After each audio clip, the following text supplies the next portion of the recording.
Sangkot ang socialite na si Rocio Mercedes Sobel sa kamakailang rumored high-profile after-party incident na naging sentro ng usap-usapan ngayon sa social media, kung saan sangkot din si Sara Labati at kasintahan ni Rocio na si Marty Romualdez. Sino nga ba si Rocio Sobel? The Philippine Showbiz List presents Sino si Rocio Sobel? Aries by birth. Ipinanganak noong May 21, 2002, ang 22-year-old fashion designer, entrepreneur, social media personality and heiress na si Rocio Mercedes Zobel ay nagmula sa makapangyarihang pamilya ng Zobel de Ayala. Sila ang nasa likod ng Ayala Corporation. Ang mga magulang ni Rocio ay ang businessman na si Inigo Zobel at dating model na si Maricris Cardenas. Si Inigo, pinsan ni Jaime Zobel de Ayala, ay kasalukuyang nagsisilbing chairman ng Top Frontier Investment Holdings, director ng San Miguel Corporation at president ng Enrique Zobel Foundation. Si Rocio, ang bunso sa 5 nila magkakapatid, kasama sina Bianca, Paulo, Inigo at Natalia. Bagamat lumaki sa isang prominenteng pamilya, pinili ni Rocio na bumuo ng sarili niyang landas sa pamamagitan ng edukasyon at creative pursuits. Mula pagkabata, nahubog na ang kanyang interes sa fashion at sining, na lalong pinagtibay ng international exposure sa kanyang pag-aaral sa ibang bansa. May mataas na pagpapahalaga sa edukasyon at kultura. Nag-aral siya sa boarding school sa England sa Worth Abbey, kung saan nag-aral din ang kanyang ama noong kabataan niya.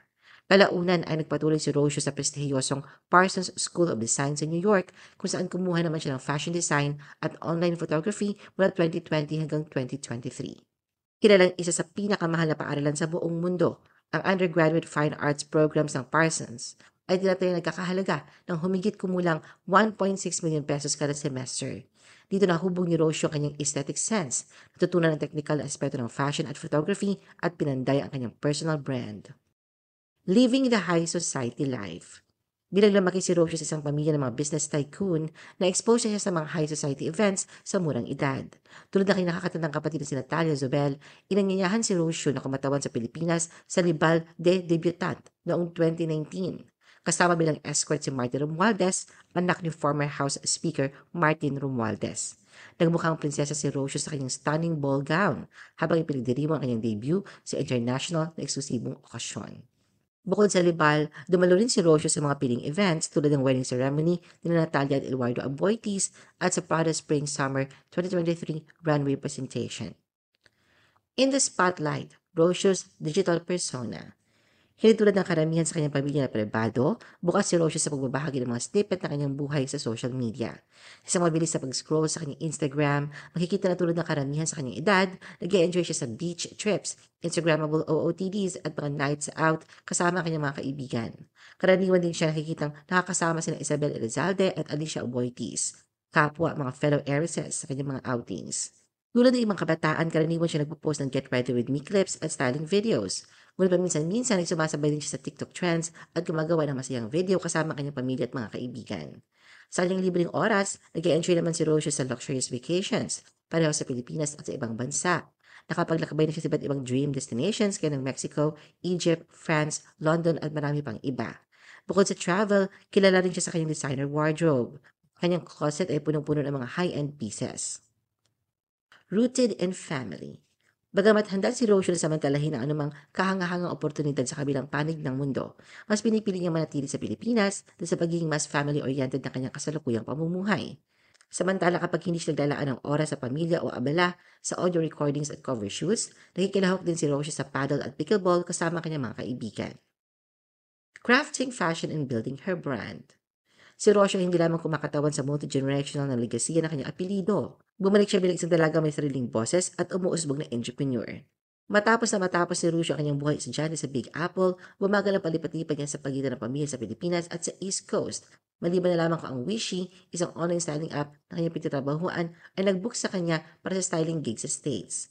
Ngayon nakabalik na siya sa Pilipinas. Ginagamit ni Rocio ang mga natutunan mula sa pamilya upang bumuo ng sariling espasyo sa mundo ng fashion at lifestyle. Ayon sa kanya, ang kanyang brand na Kala ay nilalarawan ng kanyang essence ng island living na nakaayon sa kanyang lifestyle at pamanang pamilya. Alleged incident at Medusa Bar involving Rocio and Sara Labati. Bagamat ang pangalan ni Rocio ay kilala na sa elite circle, mas lalo itong umingay sa showbiz at nabigyan ng pansin ng publiko na sa kumakalat ng isyong paggamit niya ng kanyang kapangyarihan bilang alta kay Sara Labati dahil sa naging ugnayan nito kay Marty Romualdez. Lingid sa kaalaman ng marami, si Marty ang long-time boyfriend ni Rocio mula pa debutant years. Ngunit umugong ang hiwalayan ng dalawa matapos mapansin ang ilang senyales ng paghihiwalay sa social media. Hanggang sa napaulat na nga ang di umano'y relasyon ni Marty kay Sara. Bagamat tahimik ang tatlo ukol dito, hindi mapigilang mabigyan ng katotohanan ang kwento dahil sa pagputok ng panibagong intrigang kinasangkutan ng kanilang mga pangalan.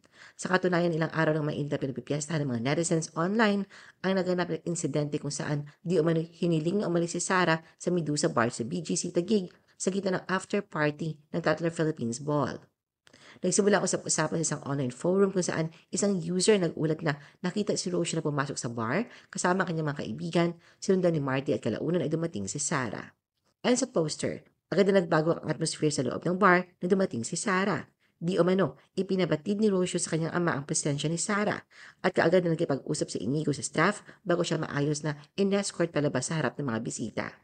Batay sa ulat ng Billionario.com, sinabi daw ng isang staff ng Medusa Bar sa kanila na totoo ang pangyayari at nakapukaw nga ito ng pansin mula sa mga dumalo. Maraming dumalo ang nakaramdam na hindi patas ang sitwasyon, lalo na't inimbitahan si Sara ng isang brand na may nakareserbang mesa para sa kanya. Ang usaping ito nabigyan pa ng lalim na magbigay reaksyon ang ex-mother-in-law ni Sara na si Annabel Rama. Ayon kay Annabel, hindi maganda ang nangyari at nakakahiya ito kay Sara na maraming tao nakapansin sa sitwasyon. Sa gitna ng mga chismis, nanatiling tahimik si Sara. Ngunit nagbahagi siya ng isang Instagram story na nakapukaw ng pansin na judge me na lang, katamad mag-explain. Samantala, bagamat hindi malinaw ang pinagmula ng pagpapaalis kay Sara, may ulat nagsasabing ito ay dahil sa nagkabalikan na sila Rocio at Marty. Ano ang masasabi mo sa video na ito? Mag-like o mag-react at huwag mahiyang mag-comment.